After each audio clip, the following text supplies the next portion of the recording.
Hello friends, welcome back to my dream channel. இன்னைக்கு நாட்டுக்கோழி pepper gravy எப்படி செய்யலான்னு பார்க்கலாம் வாங்க. நான் 1/4 கிலோ நாட்டுக்கோழி வாங்கி க்ளீன் பண்ணி எடுத்து வச்சிருக்கேன். இதை நான் ஒரு குக்கரில் ஆட் பண்ணிக்க போகிறேன். நீங்கள் கடையில் வாங்கும்போது தோல் உரிச்ச நாட்டுக்கோழி வாங்கினீங்கன்னா இந்த சிக்கனில் இருக்கக்கூடிய கொழுப்பு சத்தை நீக்க முடியும். இது கூட ஒரு பிஞ்ச் அளவுக்கு மஞ்சள் தூள் ஆட் பண்ணிக்கலாம்.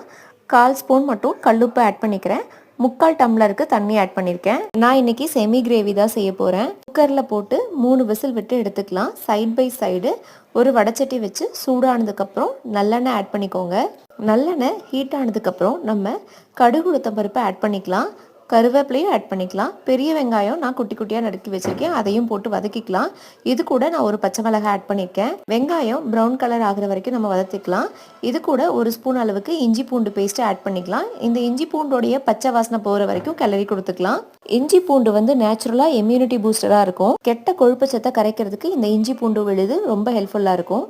இது கூட நான் குட்டி குட்டியாக நறுக்கி வச்சிருக்க தக்காளியை நான் ஆட் பண்ணியிருக்கேன். ஒரே ஒரு தக்காளி தான் போட்டிருக்கேன் இன்னைக்கு. லைட்டாக இது கூட தூளுப்பு ஆட் பண்ணிக்கோங்க. தக்காளி சீக்கிரமாக வதங்கி கொடுத்துரும். இது எல்லாத்தையுமே நல்லா ஒரு பெரட்டிக்கலாம். அடுப்பை சிம் பண்ணி வச்சுக்கலாம். அப்போ தான் தக்காளி நல்லா ஸ்மாஷ் ஆகுற வரைக்கும் வதக்க முடியும்.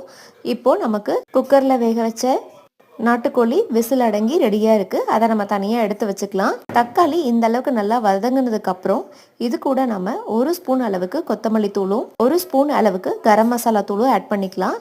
இதுதான் நான் போட்டிருக்க பேசிக் மசாலா. 1 ஸ்பூன் அளவுக்கு மிளகு எடுத்து நான் நல்லா நுணுக்கிக்கிறேன். நுணுக்கின மிளகு தூளை நம்ம இந்த டிஷ்ஷில் ஆட் பண்ணிக்கலாம். ஆட் பண்ணிவிட்டு நல்லா கிளறி கொடுத்துக்கலாம். நாம் வேக வச்சிருக்கிற சிக்கனை இது கூட நம்ம ஆட் பண்ணிக்கலாம். ஆட் பண்ணதுக்கப்புறம் இதை நல்லா கலந்து கொடுத்துக்கலாம். இப்போது அடுப்பை நல்லா சிம் பண்ணி வச்சுக்கோங்க. ஏன்னா நமக்கு செமி கிரேவி தான் தேவைப்படுது. அதிகமான தண்ணி தேவைப்படவே தண்ணி சுண்டுற வரைக்குமே நம்ம சிம் பண்ணிக்கலாம்.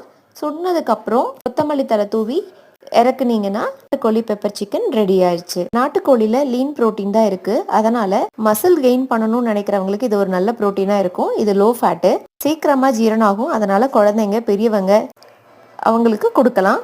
மிளகு இயற்கையா கோல்டு காஃப் வராம பாதுகாக்கும். வீடியோ பிடிச்சதுன்னா சேனலை சப்ஸ்கிரைப் பண்ணுங்க. தேங்க்யூ.